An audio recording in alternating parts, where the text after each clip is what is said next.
Welcome back to the Raider Sports Beat. I'm Ramsey Ross, your host tonight, Director of Athletics at Northwest Florida State College.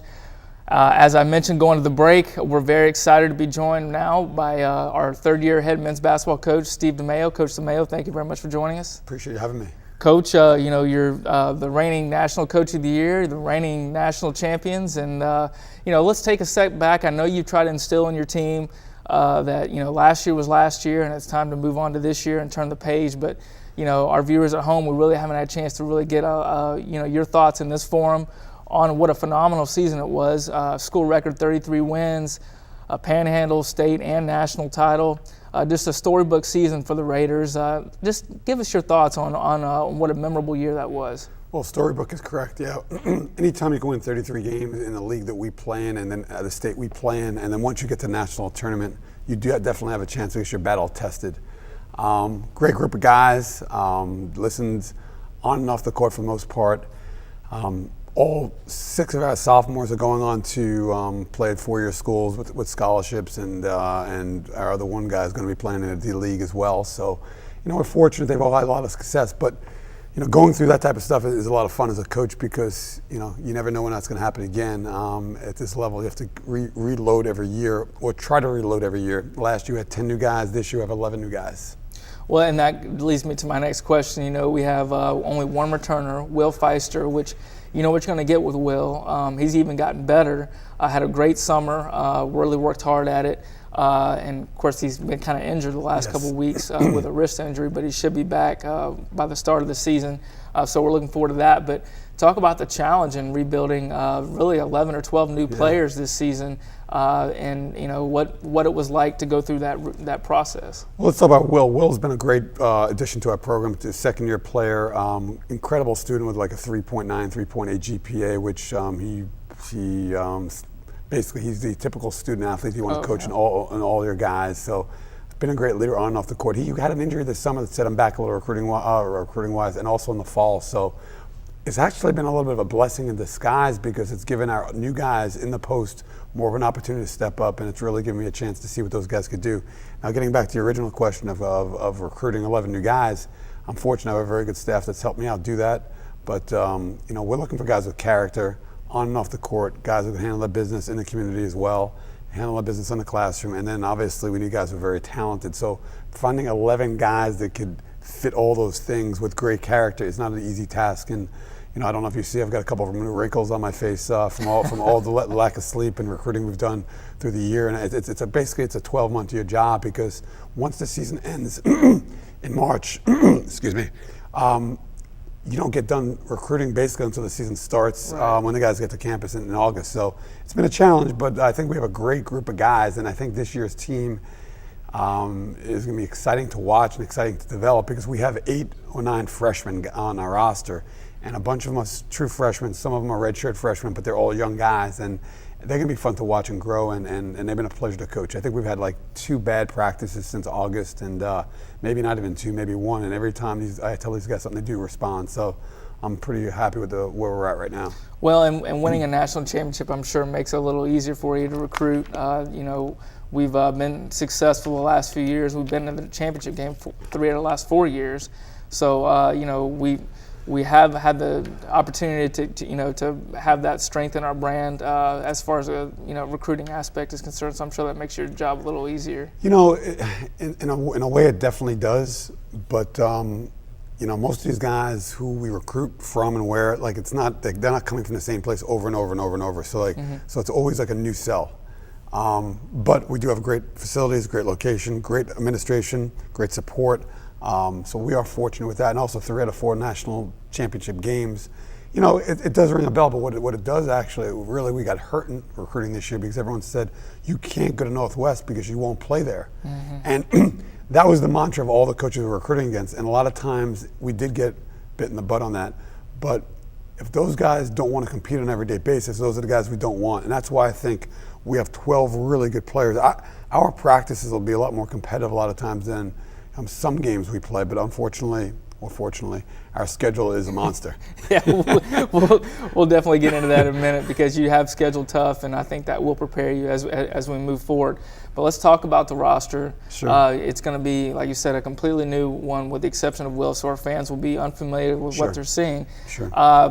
Fans at home that are listening, you may hear we got a lot of new faces that may get a little nervous thinking we have a lot of new freshmen out there, but you've got an interesting mix. You have 3 total sophomores, including Will, so really 2 new sophomores who have transferred. But you also have, as you mentioned, several redshirt freshmen that have been 2 years out of high school. Sure. And that helps in maturity. So it's not like we're putting a bunch of 18-year-olds out there that have never played at a high level. True. There's a lot of truth to that, Ramsey. And we've got Keith Pickney from Tulane. Shadell Millinghouse, who's a sophomore. But both of those guys are the sophomores. Right. But you got Terrence Mayamba, Dante Sterling, who both redshirted at their institutions. Then you got Jared Wilson Frame, who is a prep guy, but also did a 1 semester at Hutch. So we do have some experience. But the nature of this beast is that most kids who are going to junior college are 1 or 2 years removed from high school anyway for prep school, maybe 1 year of prep or 2 years of prep or a transfer situation. So I would rather have 6 to 7 or 8 sophomores like Pensacola, Chipola, Gulf, and even Tallahassee, as they all have between like 4 to 6 to 8 returning players, and that makes the transition a lot easier. But something we're dealt the hand we're dealt, and we're gonna play that hand. And it's been a great group of guys, and our freshmen. We have 9 freshmen on our roster that I'm actually excited about. If you would have me back next year, that I might be able to coach 9 returning players. So right, exactly. We'll see what happens. Yeah. Well, let's talk about the skill sets that these kids bring.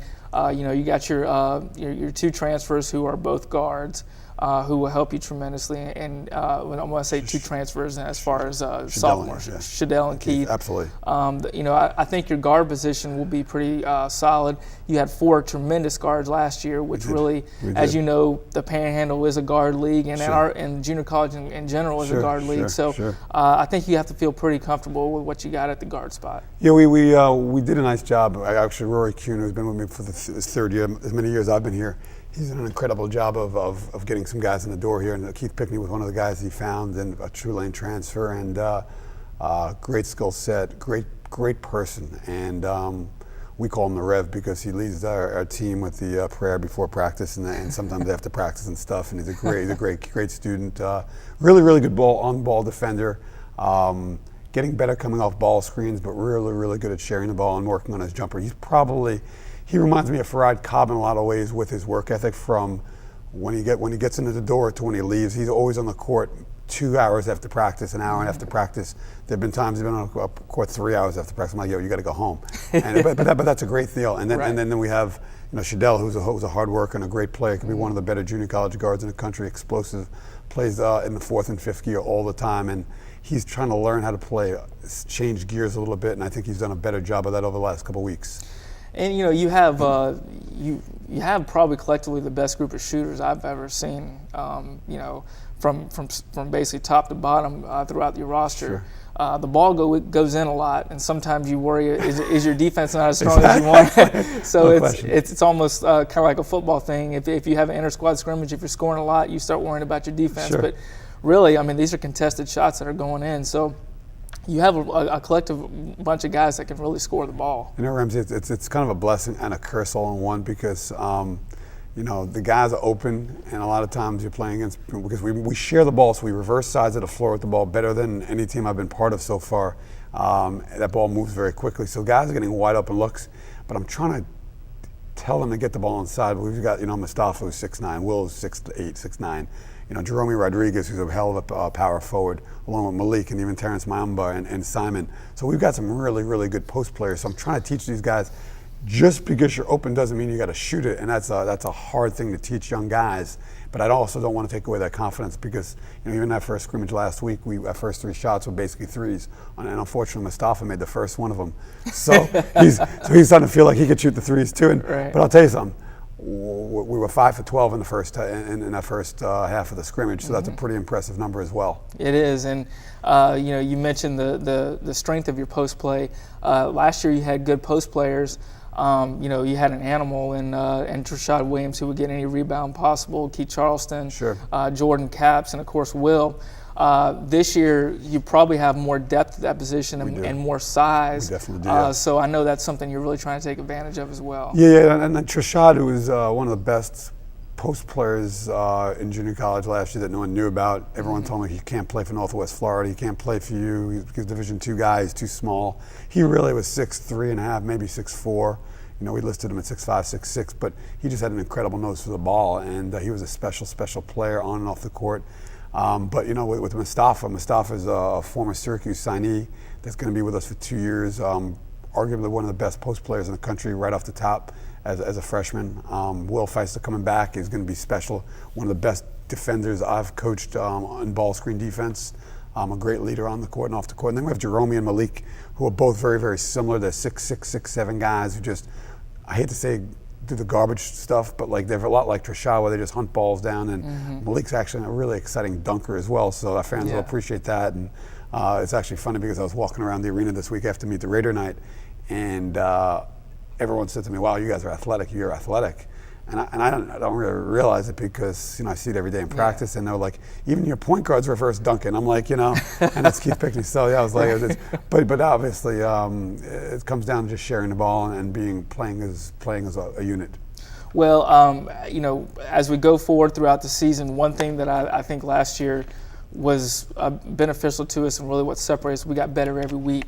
And I know that's really what you're trying to challenge your kids to be and come together as a team. But, you know, you don't have a lot of time. You know, we start off right at the bat with Georgia Highlands, who we beat in the overtime and in the national semifinals and the Final Four.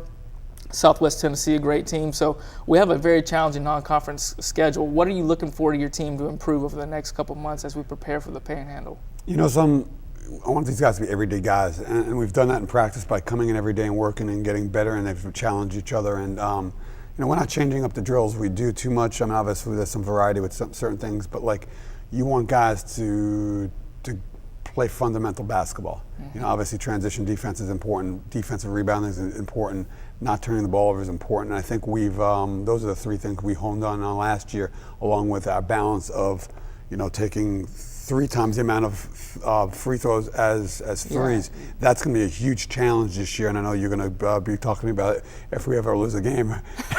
Why didn't we take more? Get to the basket, foul. Yeah. But I know I think our guys are smart, and I think they understand the value of that. We talk about that all the time. But you know, our individual development program has been incredible, and our guys love working. They're always in the gym. They're spending time in the gym, and you know, I think our first 8 of 11 games are against teams that are either going to be ranked or will be ranked at one point this year. That's tremendous. It is, and you know, battle tested. And I know exactly. And we talked about, you know, did you plan that on purpose?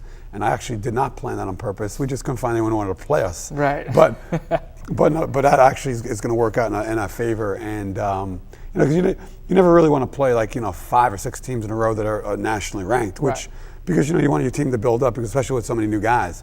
But but my mantra since I've been here is play anyone, anytime, anywhere, and I guess I got what I wished for. Well, Coach, we were looking forward to a great year, and you know, congratulations on all your success. I do want to mention real quick, Jake Williams is another coach that is part of your coaching staff and has done a great job for us. He has done a great job. I'd be remiss if I did not mention him. Raider fans, thank you very much for joining us. We're excited for another great season of Raider hoops, and of course, our spring sports are doing well as well. And so we look forward to a great season, and we look forward to seeing you at the games. Until then, good night.